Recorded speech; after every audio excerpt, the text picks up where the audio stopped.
Okay, are we ready to begin? No, No? Okay, you let me know. Give me the sign. I will. Counselor, how are you? Well, how are you? Good.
We're ready.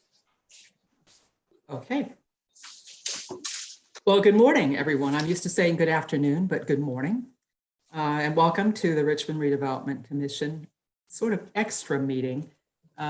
This is not our regularly scheduled meeting. It's one that I consider to be kind of a continuation from our last meeting. So we don't have any minutes to review or any financials. We will be looking at a couple of resolutions that weren't quite ready at our last meeting, but are urgent enough that we wanted to address them prior to our regularly scheduled meeting. So here we are meeting on Tuesday, June the 30th. And I can see from what I can tell looking through Zoom that we have a quorum.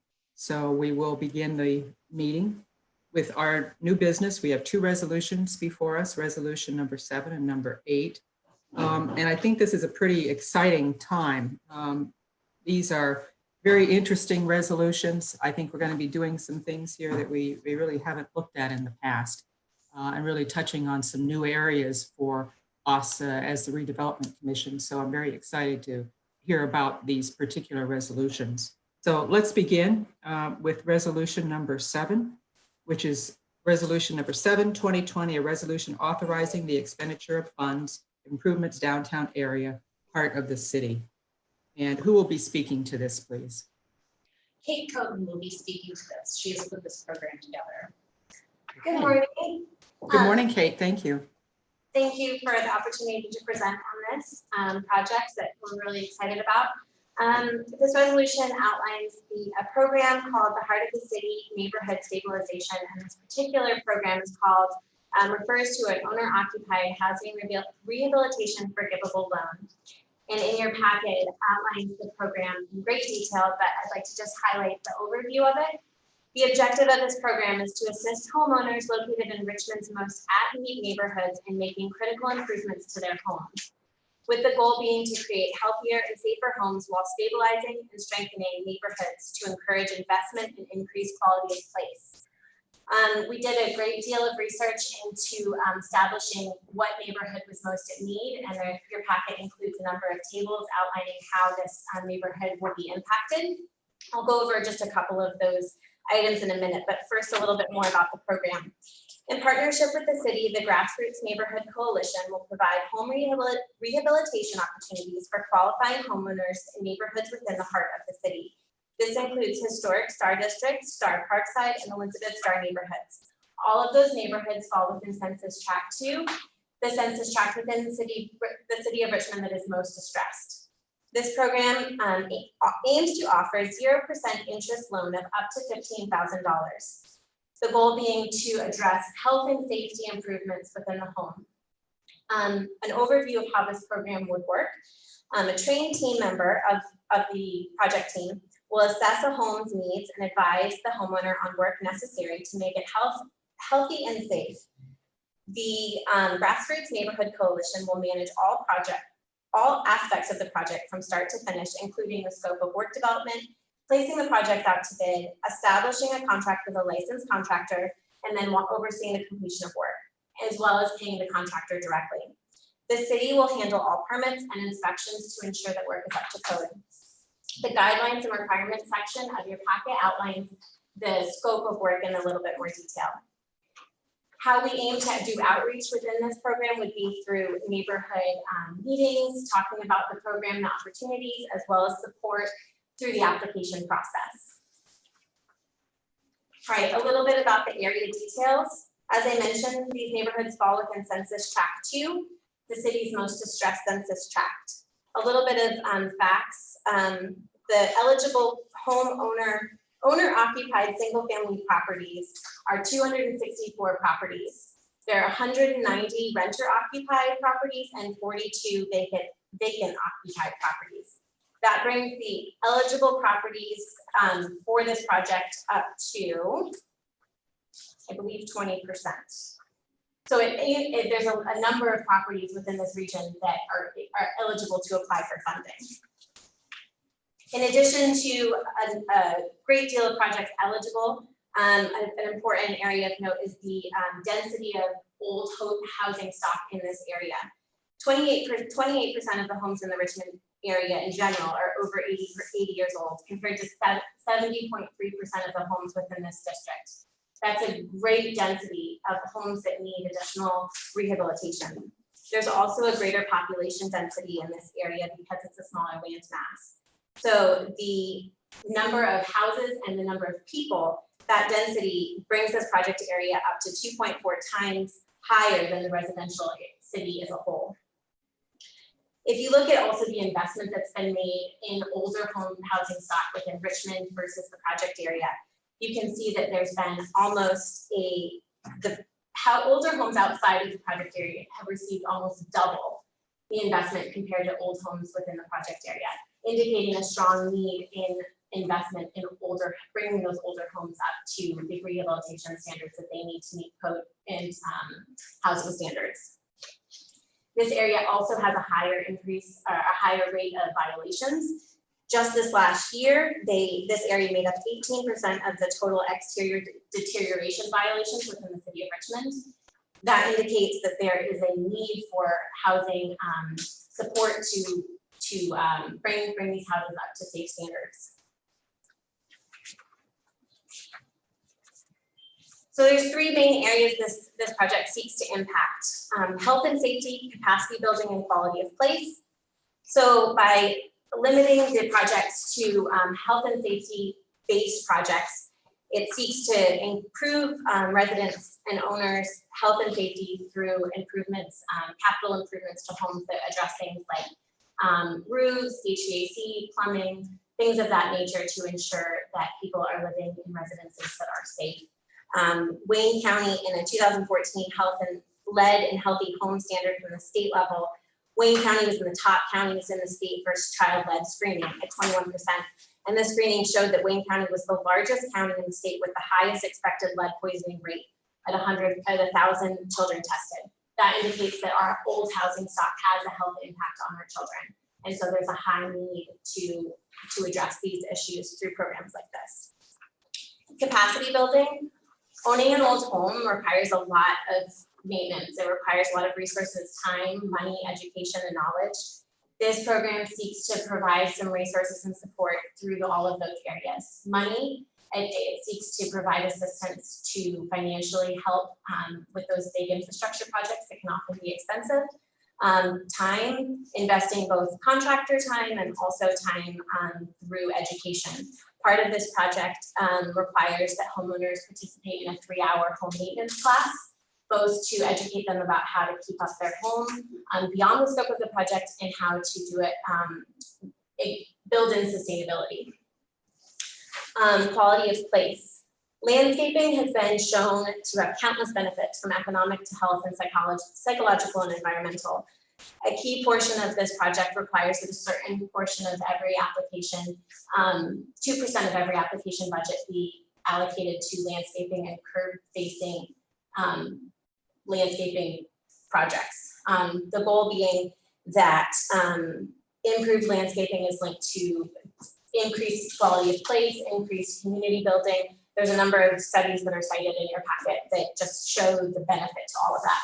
Additionally, there will be community building workshops that are open to grant participants will have to participate in at least one, and it will be open to anyone to try to expand the project's impact beyond just those who have received the loan. So at this time, the project is requesting $300,000 to get this project started and sees that this project can be leveraged for future investment beyond the Redevelopment Commission as it grows to other projects in the area. Do you have any questions? Kate, I had a question. The proposal, which I think was very well written, by the way, indicates that there'd be a maximum of $15,000 per application. How was that number derived? Can you share that with us? Yes, so in the research that I did in discussing with Beth, there seemed to be a range of these owner-occupied rehabilitation programs from anywhere from 10,000 to 25,000, with the range kind of being 10, 15, and 25. And they varied by what they were trying to impact. And this was across a lot of different cities of different sizes. And we had settled on 15 based on what we were trying, the amount of impact we were trying to have in the area, and also looking at the types of projects we were anticipating, and knowing how far that money could go. I don't think that Beth or I are settled on, that was a number that we settled on based on research of other programs and how they were implemented, and trying to evaluate what kind of critical infrastructure could get done in a house for that amount of money, if that makes sense. But we anticipated that some people, trying to encourage some residents who might have smaller projects to apply for less if they needed it, you know, if they just wanted to do smaller improvements that might be needed. But I don't know if that answers that question. Yes, yes, it does. Another question I have is, how will the project be administered? Someone applies for the loan, they meet all the qualifications that you've laid out. They receive the amount of money that they've requested. How do we make sure that the money is being used properly, and how is it going to be audited? So the money will not go directly to homeowners. The money will be administered directly to the contractors when they've completed the work. So the contract and the agreement will be made with contractors.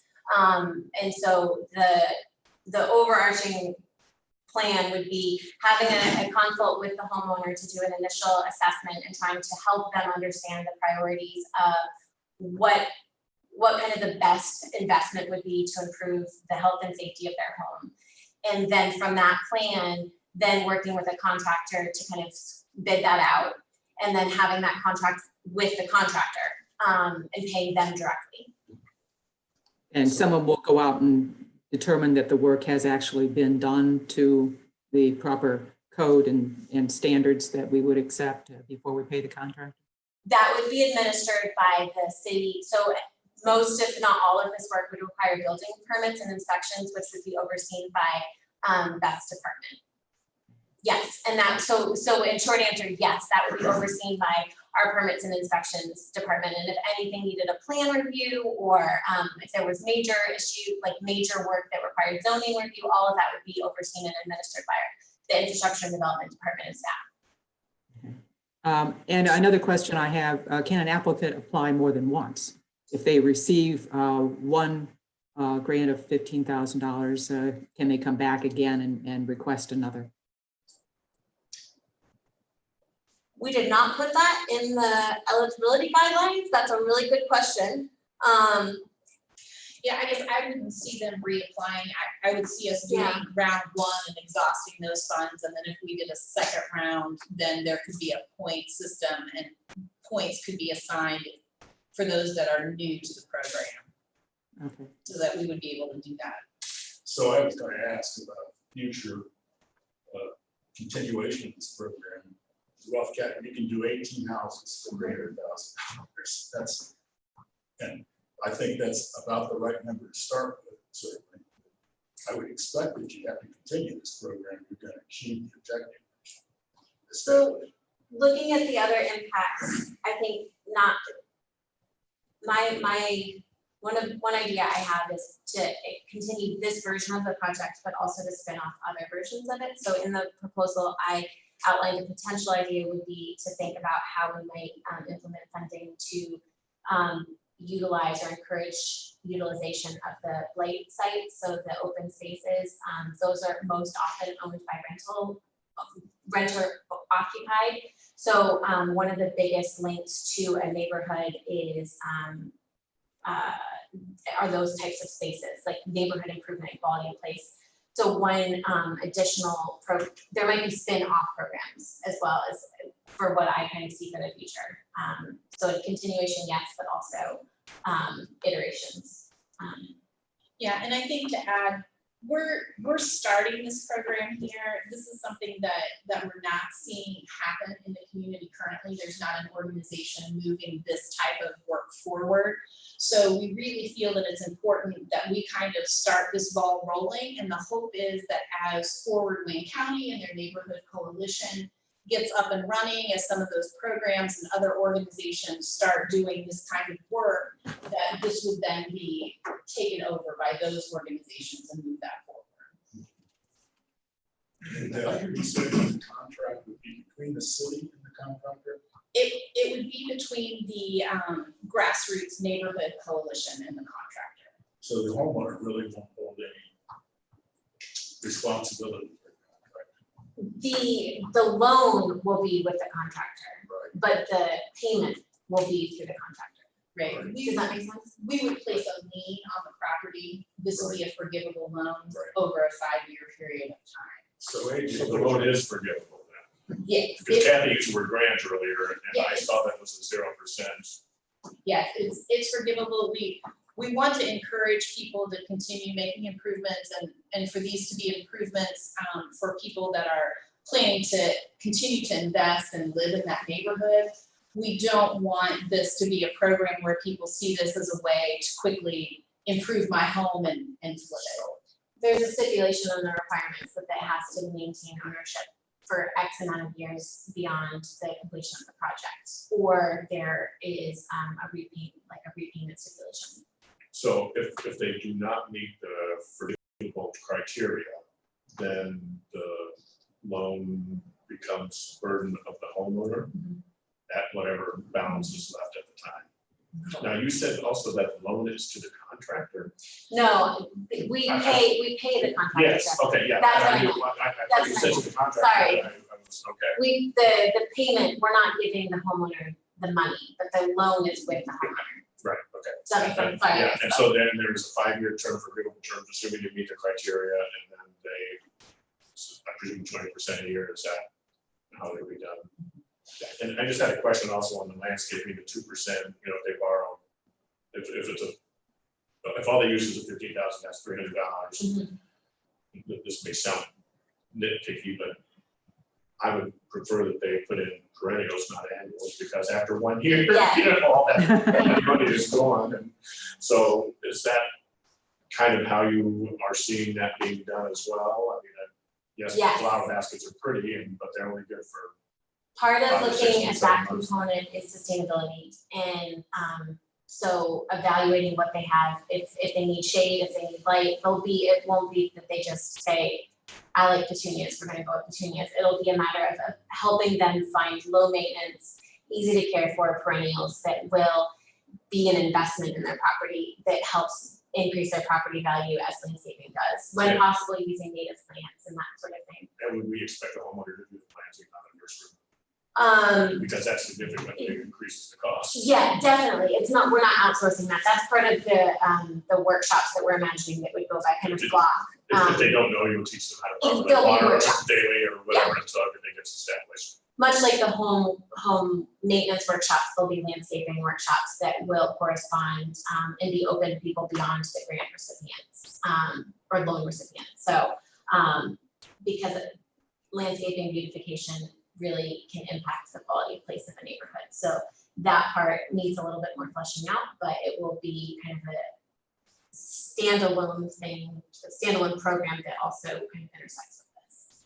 And then assuming the worst case scenario, let's say it's a $15,000 project and it's been done and all the bills are paid. And let's say year 3, the homeowner defaults, at what point, and then if they quit paying, even though that's now their obligation, what happens then?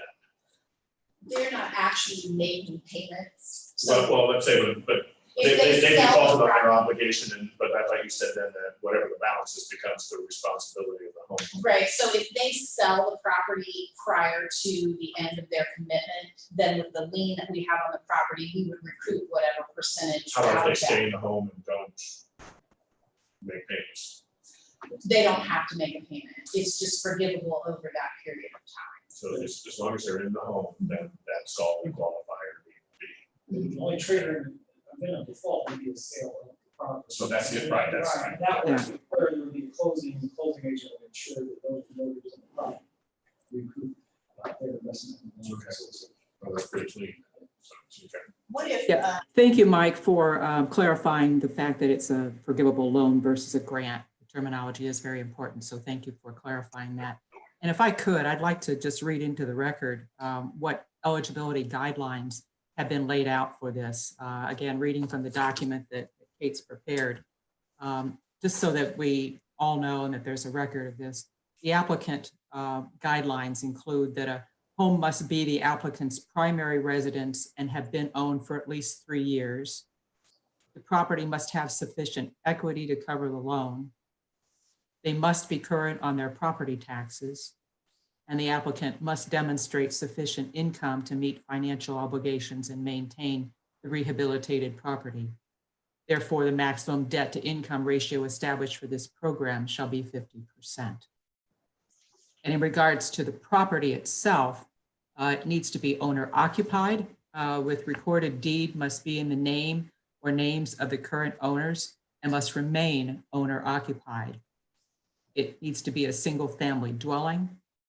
The home must be within the Historic Star District, the Star Parkside District, the Elizabeth Star neighborhood, with parameters that include North E to East Main Street and the Gorge to Glen Miller.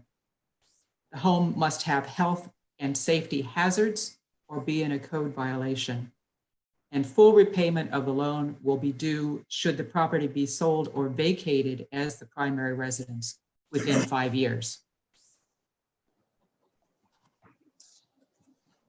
So I think that's important to understand the criteria of both the application of the applicants as well as what's required on the property.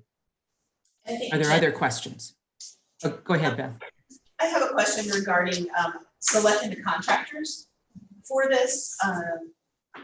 As a homeowner currently getting some improvements done to my home, it's a challenging time to get them to come and do the work. And there's quite a few contractors that are certified, they're in business. Will there be some sort of a process and a timeline so projects stay on course and someone will be overseeing that and making sure that boxes are checked at specific times? Yes. Okay, very good. I'm sure you already addressed that, but I would think that contractors would be anxious to get in this. It's a good way for them to get some work. yeah, and we're hoping by having a volume, when we did a program similar to this through the Urban Enterprise Association, we modeled it similar to this. And then in working with them, it was attractive to them because they had 18 properties and maybe there were 10 roof projects, there were 7 HVAC projects. So they had some economy of scale with those projects. So any construction project has just a boatload of liabilities possible, from injury on site to workmanship to inadequate materials. And when we've got a complicated arrangement, as we described here, where does that liability fall at the end of the day? And are we going to have waivers of claims of some sort, minimum insurance requirements? That's That's a part good of- question. The contractors have to be insured to be in our system. Yeah, and it's an important question because it's important to understand that there is a lack of a degree of connection between the city of Richmond, this board, and these projects. Because you have the Grassroots coalition that's conducting this work. Now, there's some lead over and that you have some city representatives involved in directing that, and I've been asked to represent that, do I need to do it? I agree to do that. So a lot of what we're doing will be very consistent with how the city contracts with contractors for these types of jobs, because the contracts are going to be coming from my desk, although the parties involved in the contract will be the contractor and this new entity. So it's a good question about liability, that there will be that degree of separation from this board and city official. Yeah, I think we've got a tough one on, but I'm worried about the coalition. Yeah, and again, those contracts would be consistent with the contracts that I utilize for the city of Richmond. So we have our identification language, our legal language, we have insurance requirements. Okay. So there is a heightened standard when you're contracting with a political subdivision that we wouldn't have to acknowledge with the new entity that we're going to. And one of the things on the requirements, I think this might be a typo, because as Kathy was reading it and I looked at it, it said limit, it said home must have health and safety hazards or a code violation. I think we really must have no. No, it must have a health and safety hazard There, oh, so in order to qualify to so receive it has to be, have the, oh, okay, I misunderstood. Yeah, yeah, it has to be either unsafe or unhealthy or in code violation. The next page outlines eligible projects that That's all kind of right. address that. So Okay, I misunderstood it. health and safety hazard might sound a little alarmist. So when you look at people might not be aware of the things that pose health and safety hazards in their home. And so when you look at what causes health and safety hazards, it might be eye-opening for some people. And that will come in the community outreach. So letting people know, like, this actually can cause really big problems for you. For instance, if you have water in the basement, you could potentially have mold and Exactly. the issues that mold represents. Or if you have a house that's painted with lead paint, people might not realize the dangers associated with that. So Kate, I need a little more clarification on that outreach part. And you touched on this earlier, and maybe I just didn't get the whole thing. The committee is formed to help determine the most pressing need in that home, or the advisory committee is helping to determine the best course of action? Like, who's the priority, who's in charge of that priority list? Or how is the homeowner involved in that? I guess I'm a little unclear about that. And if you said it, I'm sorry that I'm still confused. So the outreach component of this hasn't been fully fleshed out, but we know that there's 246 eligible properties. Just the first criteria is owner occupied. So we have 246 people that we can potentially have a conversation with. Part of it's going to be looking then at which property, us doing some initial legwork, figuring out which properties have exterior violations, which have a history with the city of violations, so that we can identify our concerns internally. Then we'll do outreach meetings, awareness meetings, just general, and then have conversations one-on-one. It will likely be two-part, where we ask them what their concerns are, and then do an internal audit, external audit, and try to match those up in a way that also meets the budget guidelines and the project goals. That's my initial thought in terms of how it will go. Actually implementing it and working it out, we may see. The committee will have multiple people, so if the projects will be evaluated from multiple angles. We're shooting to have an historic preservation person looking at it from that angle, a sustainability advisor, so somebody looking at energy efficiency and sustainable practices, and somebody looking at the legal aspects like building code and things like that. So every aspect of each project there'll be multiple facets to consider. There's not just one kind of one component. Thank you, that helped. What kind of a timeline are you looking at? Wanting to roll this out, and it's a very exciting project. There's also a lot of working parts. The first step is trying to evaluate who that committee is going to be, because that's going to be a really important part, trying to figure out what that working structure is going to be. And then lining up all the different pieces and parts in terms of the outreach partners we're going to need, and application process, streamlining the outreach material, because the clearer we have it, the easier implementation is going to be. So I don't think we have a set timeline, but as soon as possible, like we're not gonna drag our heels on it. It's not So- gonna be a year from now. No, We're within, talking within, a matter I'd say by fall, Yeah. you know, is the goal at the latest, so. Also factoring in that we're in a unique time right now with COVID, so understanding that some of those people who might meet for the committees, their availability may not work right now, so there may be some sensitivity with that. I have one more quick question.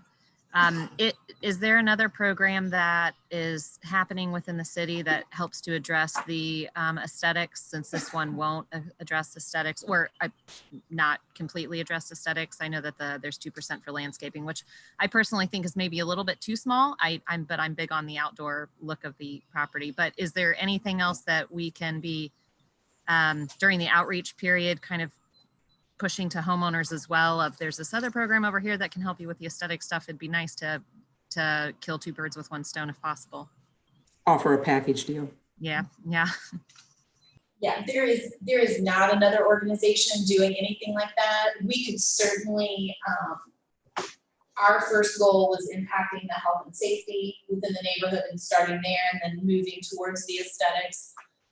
We could absolutely do research and put a program together that could be tandem with this, but we would then be asking the commission to fund that program as well.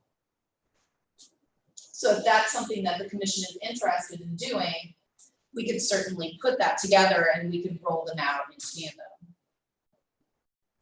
Yeah, because to follow up on Alice's question, I can see a lot of these health and safety hazards chewing up easily all of the money, all of the loan money.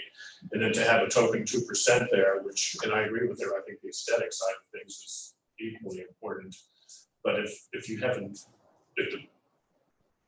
I guess I'm wondering what happens if there's more to be done inside the house to address the health and safety of the property, that they've maxed out their $15,000, that $300 for a couple of shrubs or a couple of several shrubs. Is there, So I mean, part I of hate to the, see one thing get dismissed when they're, part of the rubric is leveraging funds, and so I saw that. part of the conversation in the initial like recommendations, if will be your home might need more funds than are able to be supplied by the commission or by this project rather. And so advising on other funding sources or ways that the homeowner may be able to invest themselves and put some of their own capital or other mechanisms to get all of the work done. There will be additional points within the scoring metrics for that. Because you're right, I mean, a lot of these homes have, if they have major issues, this will only be able to fund part of that. So I see, because I see mold maintenance not directly addressed here, is that not? Mold abatement wasn't, in my research, mold abatement was left off of most applications for a variety I of can imagine reasons. that could be tremendously costly. Yeah. So we may not be funding the entire need. Okay, so that, That's why part of the project is built in with education. So educating both on maintenance, proactive maintenance, what it conceptually, like what it means to own an old home and how to not get overwhelmed, and how to do things, how to attack things, projects in a way, both with a budget and with the historic mindset, the sustainability mindset, and those things. So giving them a toolkit to move forward. Because you're right, the program isn't gonna, it's not a Band-Aid, it's not just gonna fix the home's problems. But part of the goal of this is to find those homeowners who are investing, who have already made an investment in their home, and to help extend and further their investment and kind of move them a little bit closer towards their goals. and obviously feel your vetting process will be able to filter out these folks. I believe that the rubric addresses that.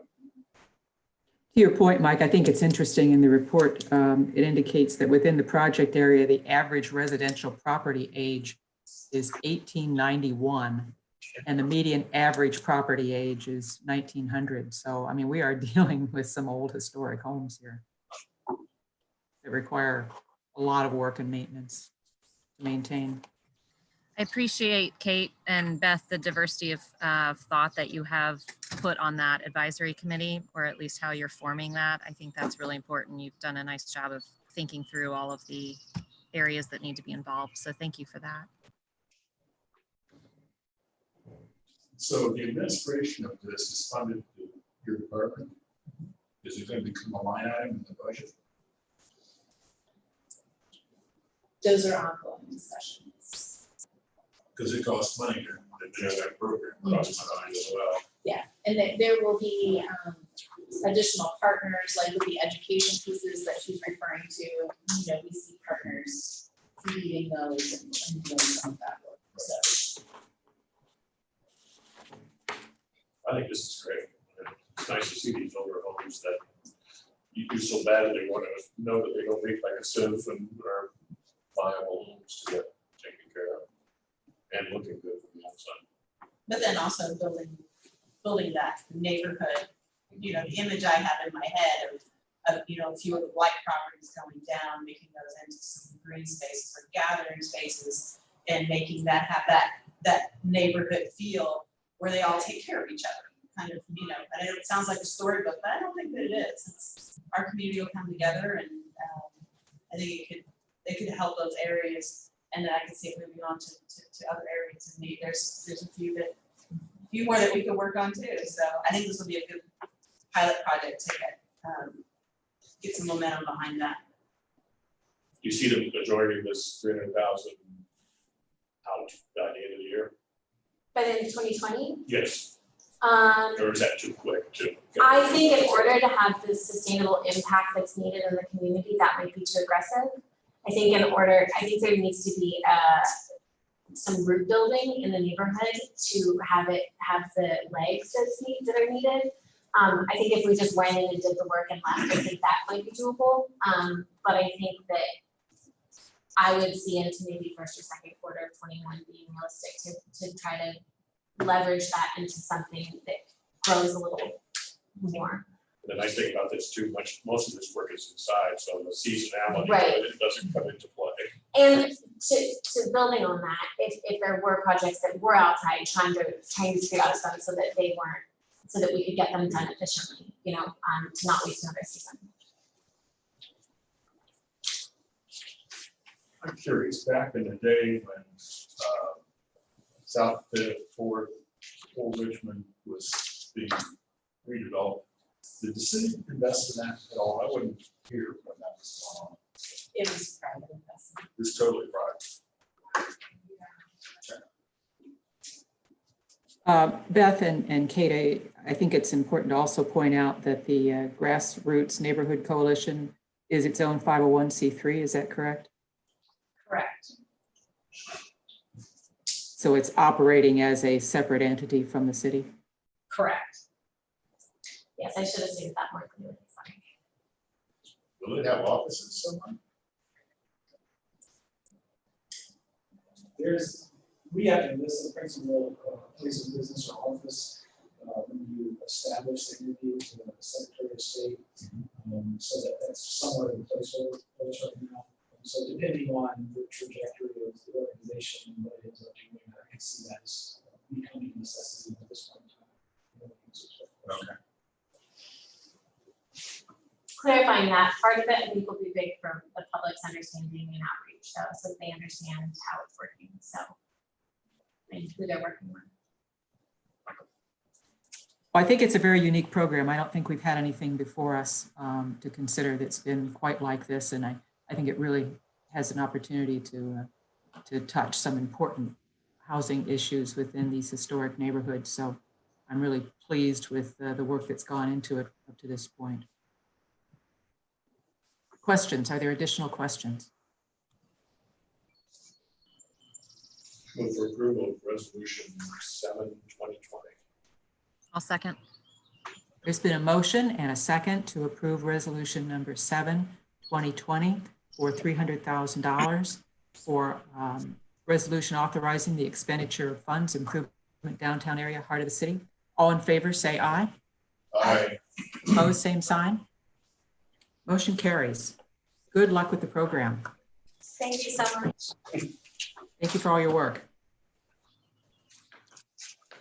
Next item on our agenda today is resolution number 8, 2020, a resolution authorizing the expenditure of funds, improvement of downtown area to the 1200 block of East Main Street for $300,000. And who is speaking to this project?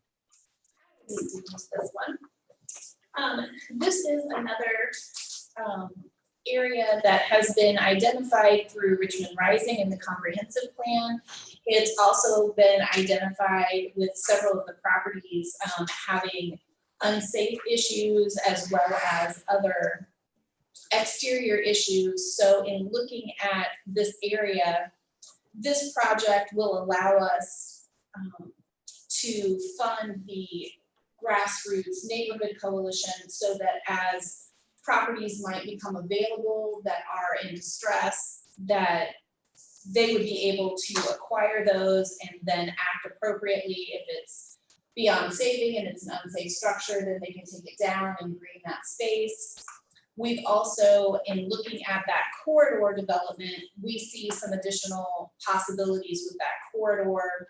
And part of that lies, the ability to do that lies with having site responsibility for those. So having the site under our control then would allow the Grassroots organization to work with other developers and projects as that area then would develop. So this would allow the group to, as those become available, to act quickly. A lot of times what we see is we see these become available and they're at a very low cost, and we see a landlord or someone else acquire that very quickly and then turn that into rentals. So this project would allow us to acquire those properties that become available for a negotiated sum within the 1200 block of East Main Street, both from East Main to North A and then between 12th and 13th Street.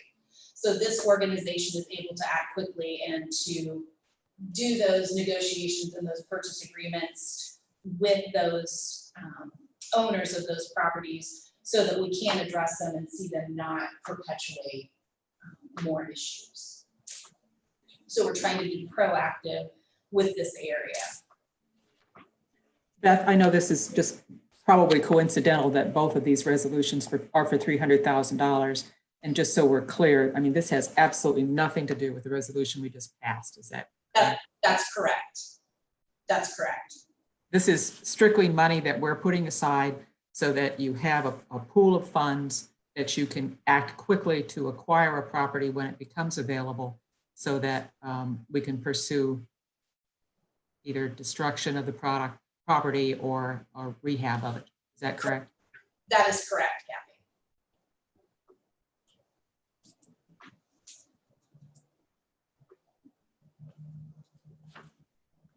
Other questions? So are all of the properties in this area, are they owner occupied, rental, or is it a mix? It's a mix. About 70% of them are rentals. There are only, I believe, out of all of them, 3 that are owner occupied. And this is specifically with the 1200 block of East Main Street. I mean, we are not talking about expanding beyond that geographic region with these funds. That's correct. It would only be that 1200 block. Okay. We have, for example, there's a home there right now that the back fell off just last week of the property. And the property owner is thinking about how can he fix that back, and because, you know, he has 6 units in there, and what can he do? What's the minimum that he can do to get that back? So it's kind of trying to help address that so that the property owner has another option. Because with the private market, with some of those, it could be another landlord, or it could be another situation. So we're trying to address those and assess them, and if they're not structurally able to be rehabilitated, then we can take those down.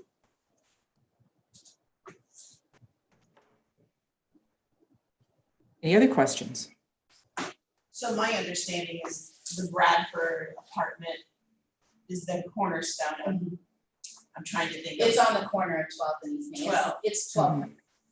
So you're looking at 1200 where that is, between there and the old Allied building. That street is the divider. And then it goes all the way to North A, so it's all of the homes in that whole Right. block of 12 to 13. Right. I'm not saying that we're acquiring all of those or we're looking at all of those, but this is an area that's a key corridor and entrance into our downtown and our depot district. This is an area in need of rehabilitation that was identified specifically in Richmond Rising. So in moving that comprehensive plan forward, this is one step that we can take in looking at this area while we're doing some rehabilitation in the adjacent neighborhoods and in the downtown area. So this kind of gives us that opportunity to have an impact there as people are driving through. Hey, Beth, what's the kind of process for talking with homeowners and renters and everyone in the area when we do things like this? And I'm not even necessarily referring to this project, but just how does the city approach that communication piece?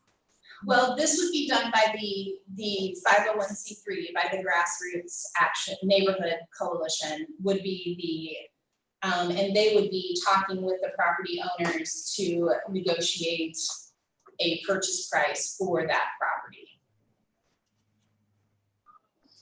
So it's not that we're, as an entity or as a city, trying to do condemnation and take their properties from them. This is a process where we would be working with a willing seller. Okay, That's a good point. yeah, that helps. Thank you.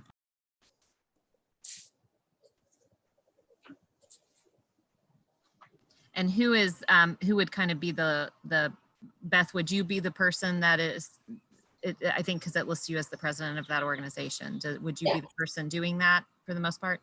It would be that, or it would be through our council.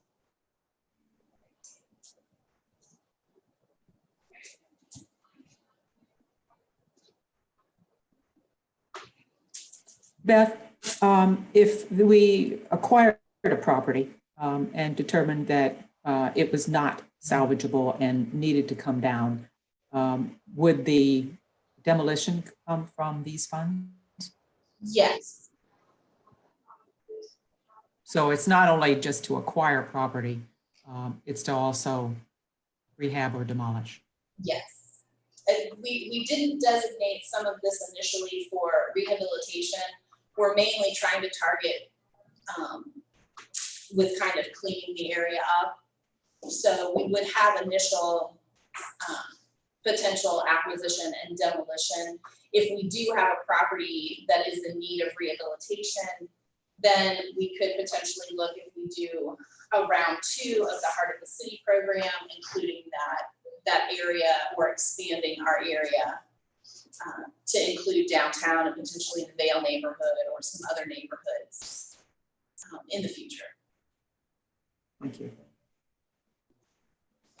Beth, even though it's not a city thing, since it's a separate entity, would it be following some of the same protocol that the blighted property program followed when you're determining whether something's ready to be torn down or not? We would have, I don't remember all of that protocol off the top of my head, to be quite honest. Sarah led that program, but I think part of it is looking at some of the unsafe and some of the other potential issues. There are several code violations and issues that we have currently outstanding, and we have some of those properties that are potentially going through the unsafe building process as well. Okay, thanks. Okay. Other questions? If not, do I hear a motion? So moved. Second. I have a motion and a second for approving resolution number 8, 2020, resolution authorizing expenditure of funds, improvement downtown area, 1200 block of East Main Street for $300,000. All in favor, say aye. Aye. Opposed, same sign. Motion passes. Thank you. And that's the formal part of our meeting today. Is there any other additional business that needs to come before the committee today? I have just a thought, or it's not really business. When I think in the event of raised property, we end up with a green space, just to avoid, sometimes those can become as bad looking as, some of the buildings that are around there. Is there any thought to maybe, you could find a champion for that property? That there's be it a church or a service organization or an individual. And if we are able to identify somebody to, say this is your spot, or you choose one, if, how we would do that we could set aside some funds to help them maintain that and keep it looking nice. Because it's nothing worse than when you see a house that's been raised and it's flat, and then all there's poor grass is put on it, and it starts looking shabby. Is that, and it doesn't have to be a lot of money, but I think just to help somebody and say, okay, your group says you would like to do this, and here's some money to help you pay for the gas for the mower, or some plants, or whatever. It's there. It sort of follows up what we're talking about here, and I don't think it has to be hundreds of thousands of dollars by any stretch, but it would be nice to know that, okay, we've taken step one, and now we've got a blank slate until somebody develops something else on it, perhaps, or just while it's green, it would be nice to, maybe a neighbor or somebody. Yes, we can absolutely do that, reach out. We have seen some different community gardens and some of those types of locations where someone's adopted it and created a community garden, or potentially some public art, or just adopting it to maintain it and doing some landscaping. I think that would be. So we can definitely bring that back. We I can do some just research. think that could be, there may be somebody that goes, gosh, that looks off, but I just can't afford to put some nice plants in there, or whatever. If there's something we could do, I think that would be. I just think it would be aesthetically very nice if we could keep these looking shabby. Well, it could It's a good point. We don't want it to look shabby while we're trying to rehab the area. Yeah, it's just, I don't know. It can be a hands-on workshop location. We could be doing a hands-on workshop, and that could be where everybody congregates and they actually do the work to create it, and then have someone who's going to do Vegetable garden, it. cutting beds, I don't know, Sure. whatever. It's an important note, because as you know, the city, we're oftentimes boxed in, it's more cumbersome to accomplish this type of things, acquiring property when you can't do it. So this structure really allows us a greater degree of flexibility, so I think those types of conversations continue to be held going forward. And be open to I think it's a particular benefit for renters who might not have green space. We don't have a lot of high rises here, but people who don't have gardens of their own, there's a big benefit to having access to a space where they could have some gardening time. Very good. Any other items of business? I think just a reminder that at our July meeting, Baker Tilly will be here to do their presentation to the overlapping tax districts. So the overlapping tax districts have been invited to the July meeting. Okay. And we will have our next regular meeting on Tuesday, July the 14th, correct, Beth? That is correct. At noon, and that should be up in council chambers. Okay, there being no further business, this meeting is adjourned. Thank you very much. Thank you.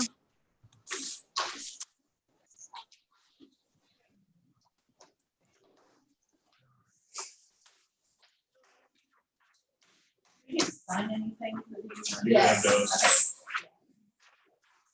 Okay. This one.